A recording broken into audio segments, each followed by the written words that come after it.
Hello and welcome to Blogosphere Serious Influence, the podcast all about the business side of the influencer industry. I'm Alice Audley and I'm the founder of Blogosphere, which hopefully you've heard of. But if not, Blogosphere is a media company rooted in the world of influencers. We run events, an influencer network, and publish a nationally distributed print magazine. And now a podcast too, which I'll be presenting. If there are any questions about the influencer industry that you want answered, be sure to tweet us your suggestions. Our Twitter handle is @BlogosphereM. And if you want to learn more about influencers and the influencer industry, be sure to visit blogosferemagazine.com and invest in a subscription to our essential magazine. I'm delighted to announce that this series of Serious Influence is being exclusively sponsored by our very own tech platform, the Blogosphere Network. The Blogosphere Network is a platform where brands and influencers can feed back on what it was actually like to work with each other on campaigns. Real, qualitative data. If you'd like a demo of the service, please drop us an email at info@blogosphere.biz. That's info@blogosphere.biz. It's time to bring back the human touch to this human industry. Today on Blogosphere Serious Influence, I'm joined by blogger Vix Meldrew. Vix first came across blogging whilst at university and started her own in 2014, writing lifestyle content. Vix's blog and social media took off, and last year she was able to leave her job as a teacher to concentrate on social media full-time. Alongside her blog and brand work, she has created a number of e-courses on all things social media and built up an impressive newsletter too. I am Vix, and this is the funny thing. Am I a blogger, influencer, content creator? This is the question, isn't it? What do we call ourselves? I'm going to go with blogger. I've been blogging for about 6 years, and I became a full-time blogger last year. And yeah, that's, I suppose, what I do. How did you first get into the world of social media, and what was your first exposure to the platforms and finding your way into this world? Well, I used to be obsessed when I was at uni with fashion bloggers because I am chronically unfashionable, and I used to turn to them for inspiration of what to wear to uni and this, that and the other to keep up with my more fashionable uni friends. So I started reading blogs that way and just absolutely loved it and joined Twitter and all of those kind of things to keep up with them. What uni were you at? I went to St Mary's, which is a teaching uni, to do my degree in teaching. And yeah, so I just became obsessed with all of these fashion bloggers. Didn't ever really get into YouTube. It was mainly about pictures and the writing. And I had a 6 weeks holidays one year where I was really, really hating teaching. I was awful at it. I thought I was going to fail at it. I was in a terrible, terrible relationship, and I just felt really lonely. And I thought, well, look at all of these women out there creating these online platforms, writing about what they're passionate about, having so many people engage with them and look up to them and build these new relationships and friendships. And I was like, do you know what? I've got 6 weeks ahead of me. Don't really have many plans. So I'm going to give it a go. And I created my blog and my Twitter and my Instagram all at the same time and just started putting myself out there, I suppose. And what year was this? I think that was 2014. So yeah, about 5 years ago. And what was the first kind of iteration of those social platforms? You wanted to share and storytell, but had you decided what vertical you wanted to go down? If it was the fashion bloggers that you had been seeing, was that the first things that you were talking about?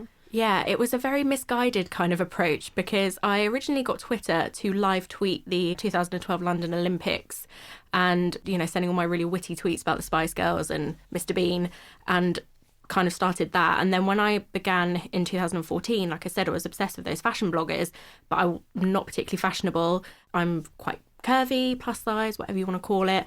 And I didn't really see that that was a thing at the time. So I was like, oh, I'm not really fashionable or cool enough to be a fashion blogger. And maybe I just want to do like what I do on Twitter. So all of my silly live tweeting, but in blog form. I think I called myself a lifestyle blogger, and I feel like that's the catch-all. Like, you don't really have a niche, let's call yourself a lifestyle blogger. Because it wasn't really about my lifestyle. It was just, I think one of my first blog posts was about trying on jeans in a changing room and how it's a nightmare. And then my next one was about my New York holiday, and it was all a bit all over the place. Did you feel that at that time it was quite a welcoming space, so you felt that you could just put that out now? And do you think that people starting today, maybe it's a more intimidating place? and why? Yeah, I do. Because when I started, like I said, I was following these different kinds of bloggers, and then I kind of got introduced to blogging Twitter, which is a thing. There's, lifestyle blogger Twitter. And there were all of these women who were starting at different stages. Some people that were starting at the same time as me, some people that had been doing it for years. And I just thought, you know what, I've got to throw myself into it. So I'd find myself tweeting them, messaging them, asking for advice, replying to their stories, sharing their blogs, retweeting, all of that kind of stuff. And it was being reciprocated. And I also felt that back then, people were kind of more open about things. So when somebody got their first brand deal, all of blogger Twitter got behind them and applauded them and were excited for them. Unfortunately, nowadays it has changed, in my opinion. I see that, there are so many people trying to break into this industry because they see it as a lifestyle that they want to emulate, or, something they want to be a part of, or they want to work for themselves and something they're passionate about. Or it could be, they just want to be Insta famous. And that kind of approachable community where people will happily tell you how they started, what tools they use, this, that and the other. For me, I don't see as much of that anymore, perhaps, which is sad. And it is something that I'm trying to bring back because, I know that I would not have done anything with my blog, anything with my social platforms whatsoever, if there wasn't a group of people around me championing me the entire way. So I kind of want to bring that back for other people trying to get into the industry because I just think it's so important. In terms of community and the social platforms, which social platforms do you think have stayed to their core mission in that? So Twitter still seems like there's quite a big sense of community there. Yeah, and I love Twitter and I love, my Love Island live tweets and when a silly thought comes into my head, popping it on Twitter. But for me, it's lost that group atmosphere of if a blogger was being attacked or they were being featured in something or they'd got this amazing brand deal or they were on TV, all of blogger Twitter got behind them. Everyone stood up for everyone. You protected your own. And I feel that it's lost that somewhere. I know that there's lots of pockets on blogger Twitter in different communities where they are still very much a group and they share contacts and they meet up at events and it's great. Perhaps it might just be the circle that I used to. No, that makes sense. But I think that's probably as brand safety has got a bigger concern. People just don't even want to be affiliated with anything that's even remotely controversial. Yeah, yeah. Which is sad. Yeah. So I think it has changed in that way. And I don't know, I'd quite like to bring back that kind of women championing other women and lifting each other up aspect that I feel in the kind of circles that I'm in has lost somewhere along the way. But because the nature of the industry has changed and people are starting blogs and starting Instagrams for different reasons than 5 years ago. Well, monetary, because they know that, have seen the headlines that you can make a good living out of it. Yeah. And so there's probably more suspected competition than previously. When you started, were you aware of brand deals? And what was the first piece of branded content that you did? I was actually trying to think back about this because I'm pretty sure I've archived lots of my older content for it just because it was so awful. I think one of the first pieces that I did was a Christmas campaign with GHD about sort of party hair, and I remembered getting these gold GHDs delivered to my house via courier and thinking I was basically Britney Spears. I was like, this is what it's like to be Britney Spears because this is the best thing ever. And I know that before that I was offered loads of brand deals. I got offered one which I still remember to this day, which was to review a set of tyres. And I thought, right, okay, this is not really me. And they were only going to offer £15. I was like, I don't need the money that much, So yeah, I remember that and how I kind of perceived that to be the kind of holy grail, this amazing brand that I love has gotten in contact. But even, people entering nowadays, I think that they think that that's going to be their starting point. They're going to go straight into working with Other Stories and New Look, and they're going to go straight into the press trips and the breakfasts and the press days and all of this kind of thing because that's what they see on social media and that's what they see us all kind of sharing. But yeah, I'm not sure it's quite that straightforward. Do you think people have got better at selecting brand deals, or do you think because you've got that new wave of people that are coming in think they're going to make it and then maybe nowadays get offered £1,500 to review tyres, that actually you do probably need to have a different revenue stream before attempting to go full time. Can you tell me a bit more about your story about how you went from teaching for how many years, and then what was it that was that turnover point, the crossroads where you're like, I'm going to go full time now? I know when I first started, because I'm very open with things, really transparent. I talk about it on my podcast, on my blog, everything. I'm awful with money. I've always been in debt. I don't come from a wealthy family at all. Very, very like that kind of background. So when I first started blogging, I was earning my teaching salary and I was still hugely in debt from, credit cards, paying off holidays and designer bags that you don't need and all that kind of stuff. When these offers started coming in of, £50 to write a post about this and £20 to write a post about that, at the beginning, I was like, oh my gosh, this is great. This is extra pocket money. This is going to help, my spending money for this or my Topshop splurge or, my Nando's or whatever. And I found myself just taking things on because I was like, wow, this is great. This is new. This is exciting.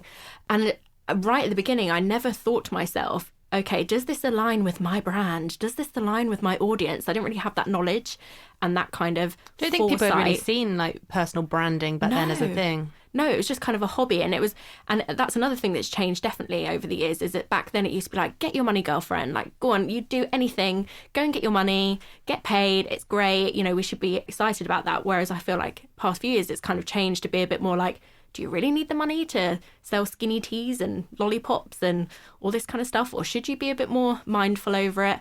But certainly early in the day, like I said, when I was teaching, I was kind of taking things on. Then I changed my kind of niche almost to writing a lot about dating. I was single. I'd lost my mum. I'd kind of gone on this like year and a half wild escapade of being like the single girl who was live tweeting her date experiences and oversharing on all of my platforms about my single life and loving it. So that very much became my niche. And then I started working with dating brands and sex toy brands and things like that because I was very open again on my platforms about different things. And that is where things kind of started to take off. I think that at the time I was possibly one of the only people talking about dating and being single in a single positive way, as opposed to... And hilarious. Yeah. Oh, thanks. Apart from some of the funniest things I've read. Thanks, pal. Some of those kind of dating blogs at the time were very much like, here are the 100 things to do to find a husband and 50 things you shouldn't do on a first date. Whereas I was just kind of more like, be yourself, and if they don't like it, stuff them kind of thing. So it kind of grew from there, and I was going on sort of like TV experiences. And also the funniest thing was, nobody at my school knew about my blog. Nobody knew that I had a blog. Nobody knew that I was blogging about dating. And I remember, and it's okay now because I've quit and they won't listen to this anyway, but one day I called in sick so that I could go to Manchester and appear on a BBC show about dating. I felt awful, but they got a really good supply teacher, so it's fine. Sorry, guys, if you are listening to this. So yeah, I had to keep it very separate. And there was no crossover. Nobody at my school knew that I was blogging, and, but everyone who read my blog knew that I was a teacher. So I had to keep it separate. But it was picking up, and I was being offered different opportunities, and the brand partnerships were becoming more regular. And it started getting to the point where I think it was sort of at the end of 2017 where I was kind of thinking to myself, okay, I've got the balance here, and very, very soon I'm going to have to make a decision, and it's going to have to be to leave the blog and really throw myself into teaching and work my way up the education ladder, or it's going to go the other way. It's going to say, okay, well, I can always go back to teaching. Let's give this a try. I was also very aware of my age as well, entering into my 30s, and had it in my head that blogging was like a young person's game. And I was having those kind of crises of, oh, if I don't do it now, I'll be, washed up and all of this. I've had a word with myself since. I know that that's not the case. But yeah, it came to that kind of crunch point of, what do I do? So in early 2018, I said, I'm going to go part-time with teaching. And luckily my school were really great. They let me go part-time so that I could spend 2 days a week blogging, 3 days a week teaching. And because I had then more time to focus on my blog and my platforms, again, it was growing and things were going really well. And it then just got to the point where I was really quite unhappy teaching, lots of things going on in my personal life. I lost my dad as well. I was really, really very quite unhappy and really very stressed. And I thought, you know what? This is what I want to do. I want to blog full time. I want to create a business for myself, a life for myself, free of the kind of stress and the tiredness and the frustrations that come in working in an education system. I thought, I'm just going to do it. Just going to do it. And worst case scenario, and I still say this to myself today, a year later, worst case scenario, I can always do supply. I can always do a couple of days of supply to pay my rent and pay my bills. I'm just going to give this a go. And yeah, handed in my notice. And it was actually funny because I didn't think my head teacher knew about my blog. But when I handed in my notice, she went, is this so you can concentrate on your blog? And I was like, oh no.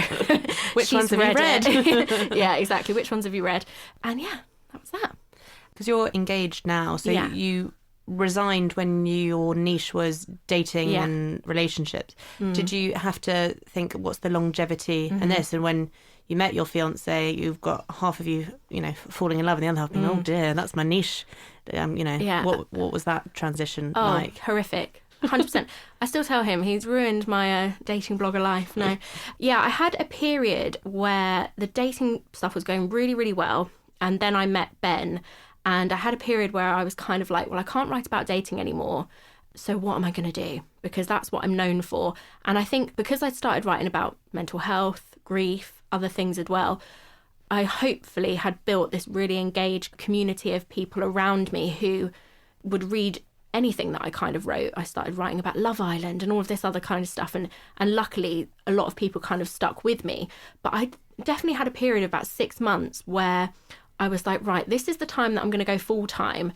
And suddenly my niche that was really profitable, that I was having all of these ongoing brand partnerships with, is going to have to come to an end. So it was then kind of stepping into an unknown. And I had about 6 months on my blog where I was just writing stuff that I wasn't 100% happy with, because I didn't really want to blog about sex and relationships anymore. But I didn't really know what else I could talk about, because that's what I'd been talking about for so long. I still really wanted to talk about mental health as well, but I'd been doing lots of self-development, therapy, antidepressants, all this kind of stuff, so I was feeling better. And I was just very much stuck in that kind of thing of like, oh, I don't feel genuine talking about sex and relationships and mental health at the moment. I'm not a travel blogger, I'm not a food blogger, I'm not a fashion blogger. Where else can I kind of go with this? And again, this is why I bring it back to community, because if I hadn't had that group of people, my people around me saying, Vix, you can literally write about bin bags and we will read it, I would not have been able to take that leap. I remember that every day and I think, oh gosh, thankfully for these people who kind of stuck by me, because I don't know what I would have done really. So yeah, it was a very tricky transition. Do you think there are still big misconceptions that to make a full-time career out of being a blogger, that you do need to have, hundreds of thousands of followers, and actually what it is about having that core relationship with your community, and actually at whatever size that might be, you can have fewer people but be able to actually make a better authentic living? 100%. And I say this to some of the girls that I coach as well, because I heard it on a podcast or read it in a blog somewhere, and this person said that if you had 100 people around you who were going to spend £200 on an e-course, that's a life-changing amount of money. That's a year's salary for some people, just from those 100 people. And we're always chasing the next 1,000, the next milestone, the next 10,000, the next 100,000. And I think sometimes when people chase that, they lose sight of those 100 core people around you that are the ones that kind of carry you through.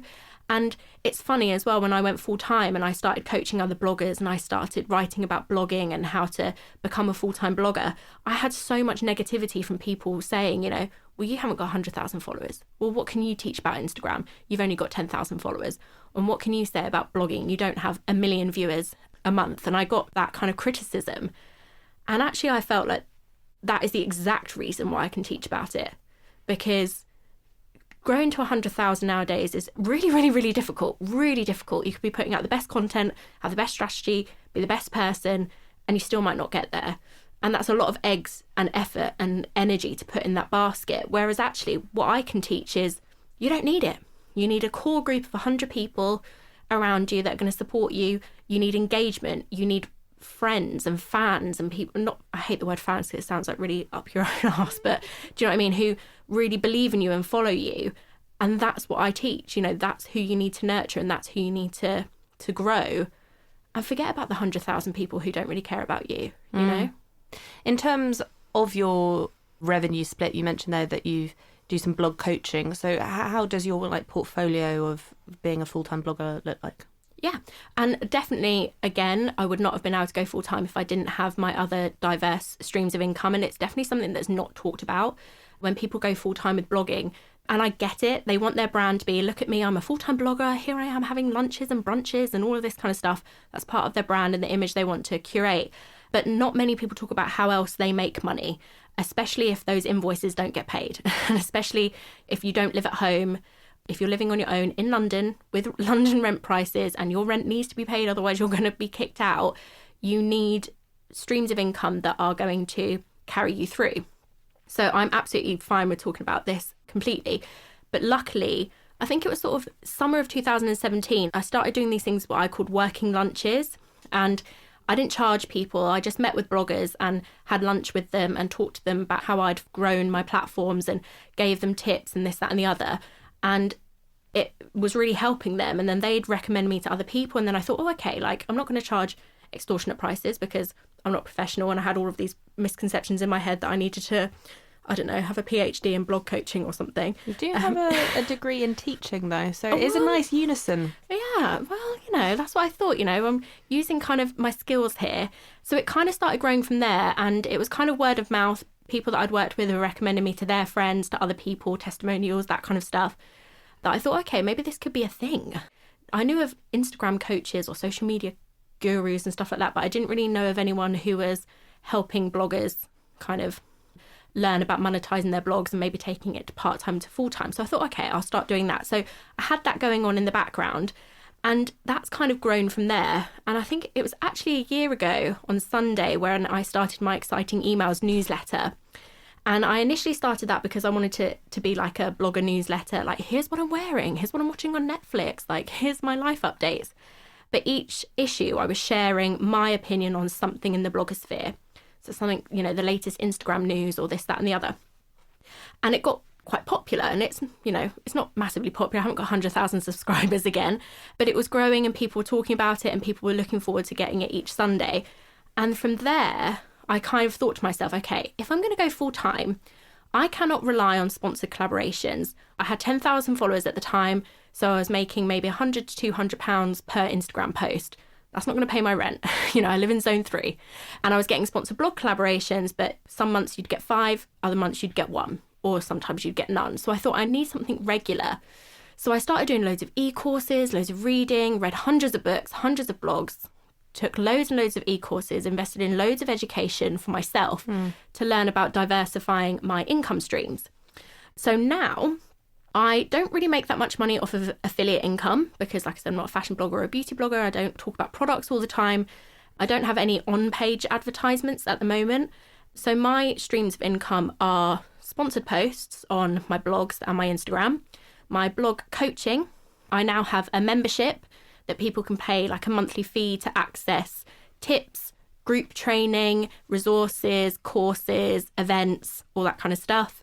And I just launched a new e-course and digital products. So that's how I make money, really. And then in terms of the split on that and how you see that going in the future, is it like that sponsored collaborations make up the bulk of your income now, but then maybe in future you want it to make fewer, and that the scalable part is the e-courses? Yeah, I'd say it's roughly about thirds at the moment. So a third is my coaching, a third is my digital products and e-courses, and a third is my sponsored posts.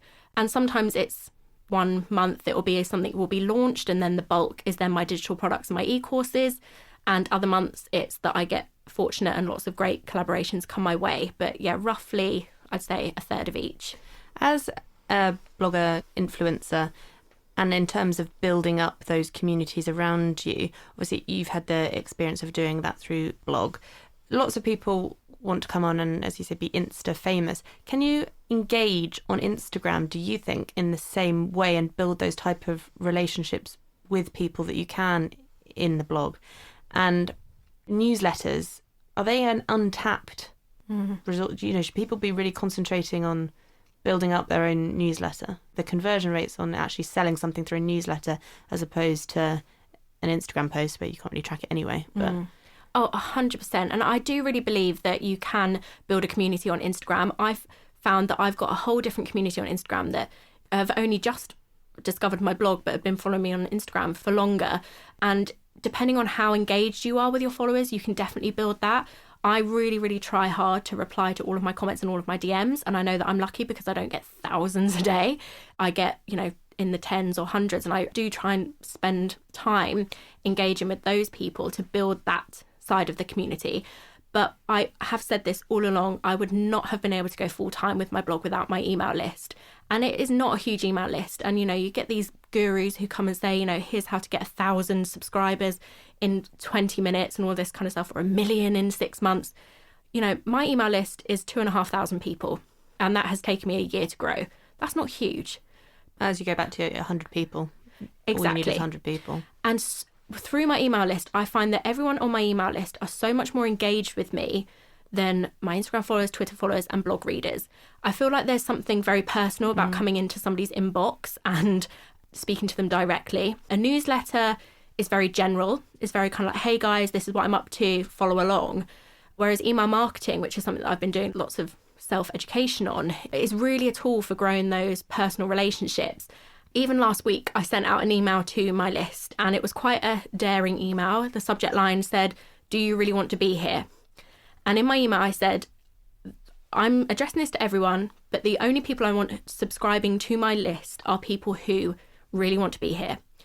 It means that you're going to engage with me, that you're going to open my emails, that you're going to reply to me, that you're going to answer the questions that I ask. And if you don't want to do that, unsubscribe. And I put a massive button in that said unsubscribe now. And I had 150, 200 replies within a couple of hours of people being like, Vix, I love being here. Please don't unsubscribe me. I love your updates on this. Telling me their life stories, telling me that, they just had a baby, or that they were going through a breakup, or they just lost a parent, and they were going through all of these things. And I just wouldn't have had that on Twitter. I wouldn't have had that in Instagram DM, but it was like a pen pal almost. And then just from that series, I then had 4 people inquire about my blog coaching, however many more people signing up to my e-course, because it was such a personal connection. So it's definitely an untapped resource that the kind of every Joe kind of blogger hasn't really looked into yet, because a lot of people understandably want to put all of their eggs into Instagram's basket. But I do say, if you are wanting to become a full-time blogger, you need to diversify your income. It's another one of those things where I can't tell anyone what's enough money for them to live on. Yeah. What's enough money for someone is not enough money for someone else. So perhaps sponsored Instagram posts are enough for you to live on because you live at home, or because you don't live in London, or, whatever your circumstance is. But if you want to create a business for yourself, you want to be self-sufficient, you want to be independent, you want to grow an income and a business for yourself, you absolutely need to diversify that income. I suppose a bit of it is about public appearances as well. When you're gaining more followers on Instagram, everybody can see. When you're gaining more newsletter subscribers, it's more private, so people don't really maybe invest in the same way when they're trying to build that. But yeah, it's interesting. In terms of the streams that we've talked about, and you mentioned when you first started putting out the courses that you did have a bit of backlash, people saying, well, why should you coach me? And that was exactly why.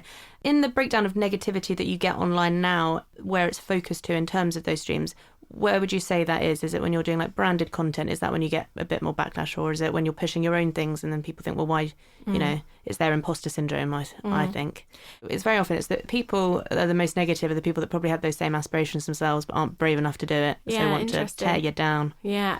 I don't get as much backlash on the branded content because I have tried really hard in this past year to 2 years to really say no to a lot of things and to build more of the repeated collaborations as opposed to the kind of one-offs. So I don't get as much backlash on that because I don't feel I do that much that obviously. And it is something that I've kind of been recognised for in my journey so far, that when I do a piece of branded blog content, I try and really make it in my voice and in my style as much as any other blog post. And because I do feel like I've got a distinct voice when I write and a distinct kind of way of writing and stuff, I want that to come across when I do a branded piece as opposed to a regular piece. So I think I've kind of, touch wood, escaped too much criticism about that. It has been about the coaching and the resources. Now, one of the things that has caused huge backlash is that I released an ultimate Instagram hashtag list. It's a bank of thousands of Instagram hashtags divided up into small, medium, large, and by niche. So like fashion, beauty, travel, blah, blah, blah. And people were like, oh, well, you can get hashtags for free. Why would you pay somebody to, all of this kind of stuff? So that's the one that gets the most kind of vitriol. And part of me thinks, is it because I'm charging for it? But part of me kind of thinks... Well, there's value in the curation of it. Well, yeah, I think it's kind of ignorance from some people because, yes, I could go onto Instagram and I could create 15 lists of 30 hashtags for the 15 different types of things that I post, but that would take me half a day. Some people have social media managers and consultants who do that for hundreds of pounds an hour. I've just put a list together. It's got a few thousand hashtags and I add to it every couple of weeks. If you want access to it, here you go. If you don't buy it. I'm not forcing you to do it. But some people I think have gone, she's charging for something that people can do for free because they don't realise that people have a choice. You know, if you don't want to be coached by me, don't. If you don't want to take my e-course, don't. Do you think that that's something, though, that you have learnt over the years, and that back in the early days when there's a tiny bit backlash, maybe I shouldn't be, and that actually we just need to own that when things do take time that you should be. There's nothing actually wrong with asking for money. Yeah, and I think the thing that I keep in my head most, and again, it's what I tell my coaching girls, and it's something that I really try and get across in every piece of content that I put out there, is all about your people.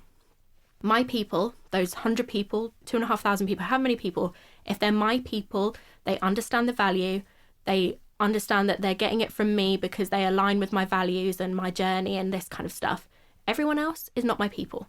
You know, if they don't agree, they don't like it, that's because they're not my people, they just don't get me. And that is absolutely fine. And that's something that I work on in therapy every week because I take criticism so badly. It sends me into complete anxiety spirals where I'll read one nasty subtweet and my whole weekend used to be a write-off, you know, and I'll get emotional even talking about it right now because I really, really can't take criticism. So I have to balance it and I have to think of ways of kind of Do you think that that's differentiating between constructive criticism and people just being negative? Or is it people trolling you? Or can you be able to compartmentalise that as this is just someone being mean for the sake of being mean, or somebody saying, I think it should be £2 lower?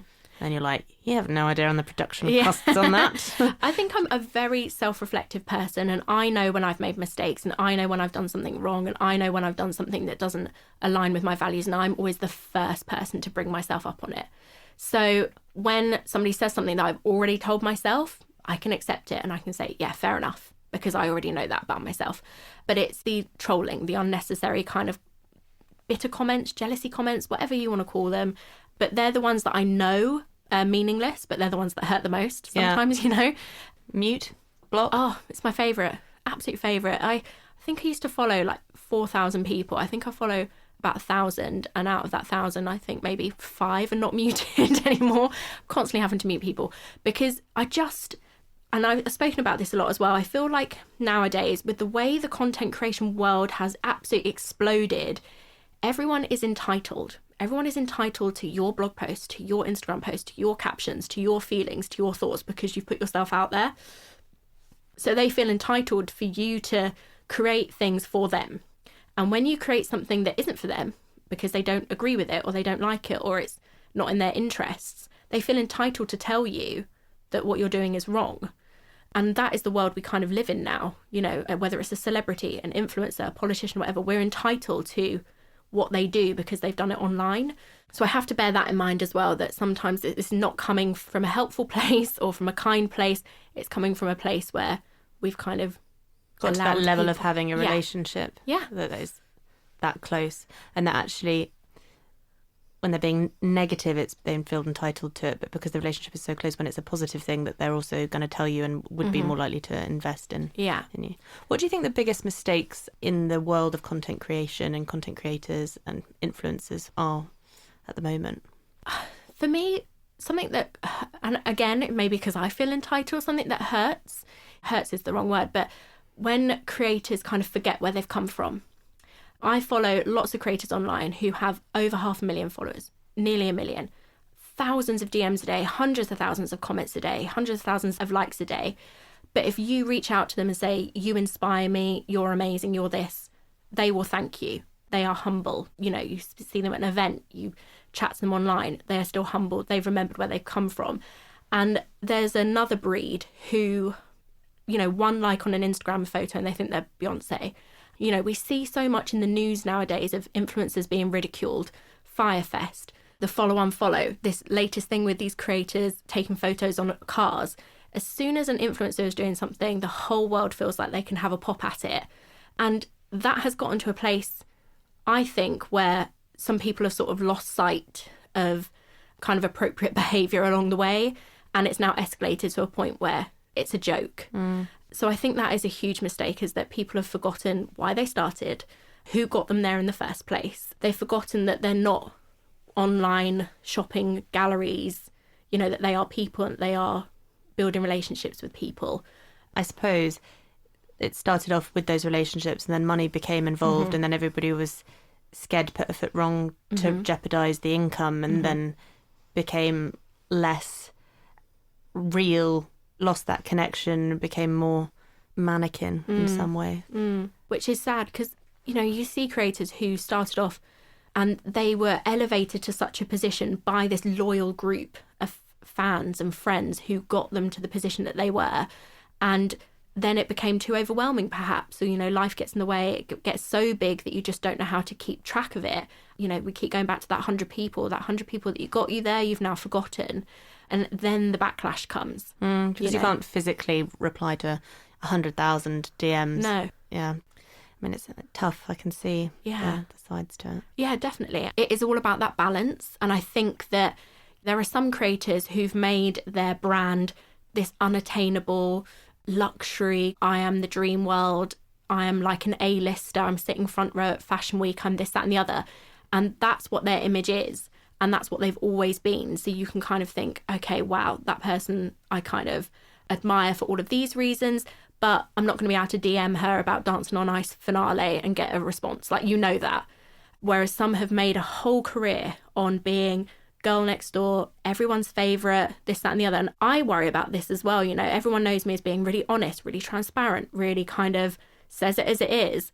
And then sometimes when I think, oh, maybe I shouldn't say that how it is because I've got a brand deal I'm working on, or maybe I shouldn't get involved in that because I need to try and remain professional. Am I then distancing myself from those people who know me as being that honest, transparent kind of person, you know? And then living a sort of what you deem doesn't feel quite right, so maybe a bit inauthentic in that moment. Yeah. So it's definitely a balance to try and get, but I just think it's just always about remembering where you came from and what you're trying to achieve. And another thing that I always talk about is your legacy. What is the legacy that you want to leave behind? Because when we all go, our online pictures, words, posts, they will remain somewhere archived in the cloud, wherever. Your digital tattoo. That's it. What do we want that to be? Do we want that to be positive, uplifting, kind, inspirational, educational? Or do we want it to be the opposite of that? And that's what I want everyone to always bear in mind is, you know, what is our legacy that we're leaving behind? Do you think that brands think about that enough when looking to work with influencers? Like, what do you think the biggest mistakes that brands are making? I think it's definitely the due diligence. And I feel like because this is such a new industry, everyone seems to always just be chasing their tails rather than having anyone that's completely on top of it, completely out there showing, right, this is the blueprint, this is the standard, and this is what everyone should aspire to.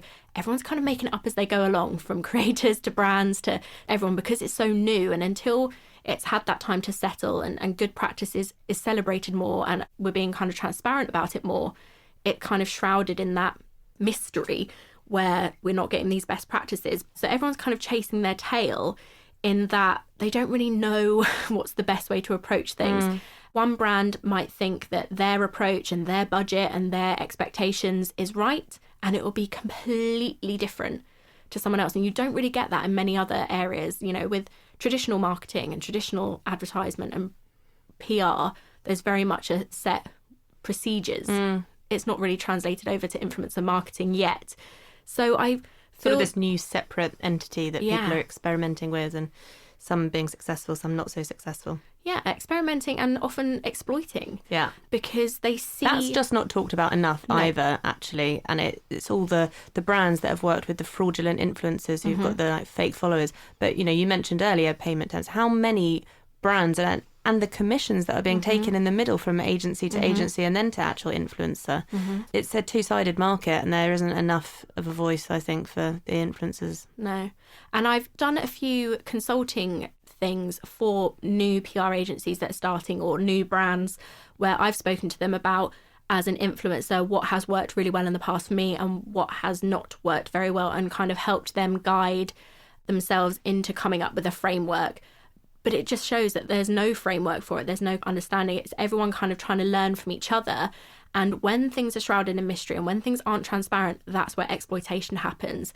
There are so many people trying to break into this industry for the lifestyle, for the glamorous side of it, that they will let themselves be taken for a ride by brands because they see it as an honour. Oh, wow, so-and-so brand will let me buy their thing and put it on my Instagram, and they'll retweet me to their 100 followers. And they feel like it's an honour because of how everything's kind of shrouded. Whereas I'm just all about opening up the conversation and talking about charging and how to communicate with brands and what's okay to accept and what's really not okay to accept. But I'm also really big on self-reflection as well, and understanding that if you are a brand new influencer with no engaged followers, with maybe some vanity metric, great, but not an engaged community, on the other side, you can't be exploiting brands. Yeah. It's definitely a two-way thing. I think sometimes with bigger brands, they don't even know what the influencer who's representing their brand got out of that budget, like the percentage. And sometimes it will be frighteningly low. Yeah. And it's that whole conversation, isn't it? And it's the other way around as well. As an influencer, sometimes I'll do a piece of work for a brand and I won't know what they got out of it. They won't report back to me, oh, we had X amount of clicks through, or X amount of new followers, or X amount of this talked about buzz and traffic. So I don't get that feedback either. So there's definitely some systems that could be put into place in the future for transparency on both sides. I think a lot of it with not getting the feedback from brands and agencies reporting to the brand but then not back, it's just due to laziness. Yeah. Actually. Probably. And yeah, because they it's just so want to new, do their job, go home. Tick the box, done. And don't seem to have the vested interest in pushing and professionalising and making this industry more transparent, because there's more financial gain with it being murky. Yeah, 100%. I really hope that we can get some better clarity, because I think, in terms of commissions and stuff that's taken, I know that there's Facebook Watch is coming out, the streaming service, and it's going to be for ostensibly any creator that hits the metrics, and then reportedly Facebook will take 45% and the creator gets 55%. And, those type of margins that are being talked about. But, even like with Blogosphere magazine, I'm sure most people don't know that in the shops they take 55% of the cover price, and it is just in that education around it and what is fair. Yeah. And that is only going to come from conversations that we have amongst each other and that we have with the brands that we work with, or any brands that we come into contact with. And it's just always trying to raise that awareness. I think we will get there. And combating the fear as well. Yeah. So it's like, oh, maybe if I do say that my contract says that they take 55%, maybe the shop will drop me. Yeah, and that's the thing. Sometimes you get put into a position where you think that you've got it so good that you're afraid to question it, because there's that kind of scarcity mindset of, oh, if I cause a fuss about this, maybe I'll lose out on future. Sometimes, which is why we all need to come together and do it, so it's one voice. Yeah, and sometimes I feel I have a benefit of maturity. I'm only 32, but having worked all of my life and then started blogging, I always have in the back of my mind my fallbacks. I know my plan B, C, D, all that kind of stuff. So I don't have that scarcity mindset of, oh, well, if they turn me down for this, what if nothing else happens? But I know it will. I know that if it doesn't come to me, I'll make it happen. But perhaps people that haven't been in business before, or haven't, necessarily worked that much before, they chase the lifestyle, they chase the dream, and they're so afraid of the failing and it not happening that it just makes them want to say yes to everything under no circumstance, no matter what cost. And maybe there's no one there to hold their hand and say, no, like, you're worth more than that. Don't go for that. Try this. Kind of need a fairy godmother. Yeah.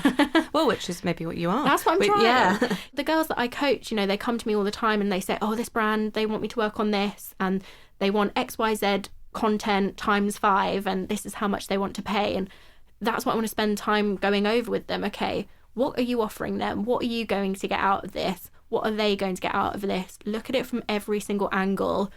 Is it more profitable than that? Are they getting more value than you, or are you getting more value than them? Let's redress the balance, but let's have conversations. And let's also have somebody who's been through every single type of negotiation with every brand ever say to you, okay, they're taking the mick a bit, or no, you're getting a good deal out of this. Yeah. Do you have any courses that are for brands on how to work with influencers? Not yet, but that is something that I've been doing with the consulting, going into brands and talking with them and their teams.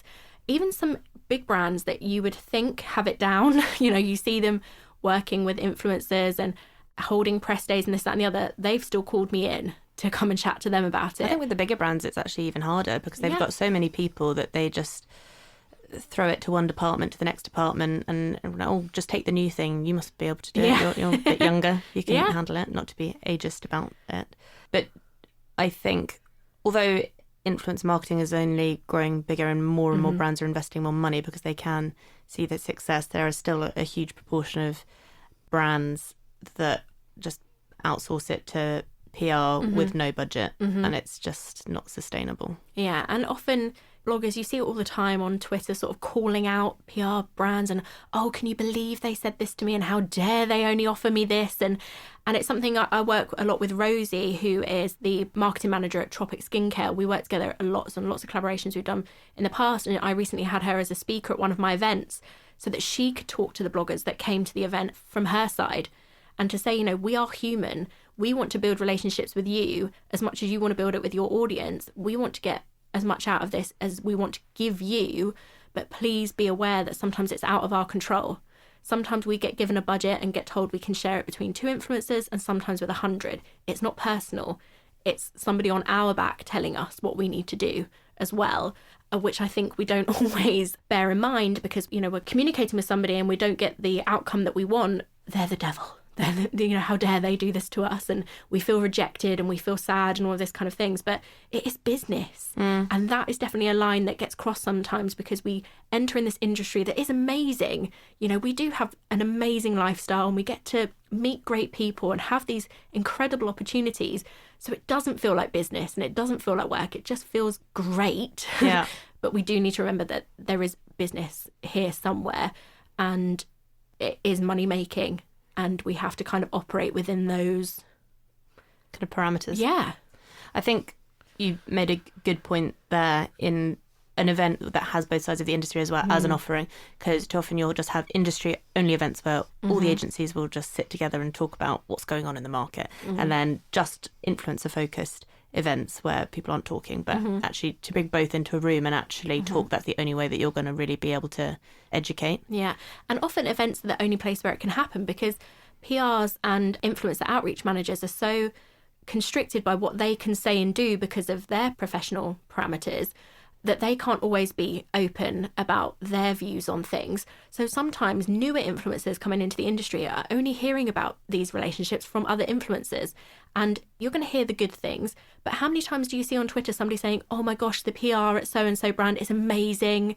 You don't. You rarely hear the good. You most regularly hear the negatives. So then your view is coloured. So actually then what we need to do are these events where there are both sides of the coin there. Because if it is that panel of just influencers saying, well, if a brand says this to you, tell them this. And if you get a reply saying this, then say that back. Nobody's going to hear those both sides, which is important. Finally, what are your predictions for the industry over the next year? What do you think that we're going to see, both from a community perspective and also from the more business perspective? The more money that gets pumped into this industry, the more competition. That is the nature of any business ever. I hope that from a personal point of view, that I will continue to nurture my 100 people and hopefully it will turn into 1,000 and hopefully more people will want to feel the community aspect and be up for sort of empowering each other and helping each other and being transparent. That's what I hope. But realistically, I know that, money talks and it doesn't always allow for that kind of thing. But I do hope, there are certain initiatives like you guys with the network who are trying to bring this transparency to the industry, that more regulations are put into place. When I host events, I bring examples of good brand collaborations, of good communications, and I share best practice. When I go and speak to brands, I share best practice. So it's about me and hopefully more of me going to these things and trying to raise awareness, I suppose. In terms of social media, I think Instagram will continue to evolve and change, sometimes for the good, sometimes not so much for the good. I hope that people stop putting all of their eggs into Instagram's basket, but I don't necessarily see that happening. So yeah, I think my predictions are often a bit idealised. I think we are seeing more people starting to relaunch their blogs again. We are, yes, which is really, really good. And it's something, again, during my blog coaching that's picking up, is people wanting to put more effort into their blogs because they're seeing the unstable nature of social media. And that is, again, another message that I want to get out there. So I am hoping that more people return to their blogs, start their email lists, start nurturing their community, whether it's 1 person, 5 person, 10 people, however many, and put that at the forefront rather than chasing the vanity metrics side of the industry. A big thanks to Vix for coming on the show. You've been listening to Blogosphere Serious Influence with me, Alice Audley. Be sure to check out blogospheremagazine.com for influencer industry updates. And why not treat yourself to a magazine subscription whilst you're there?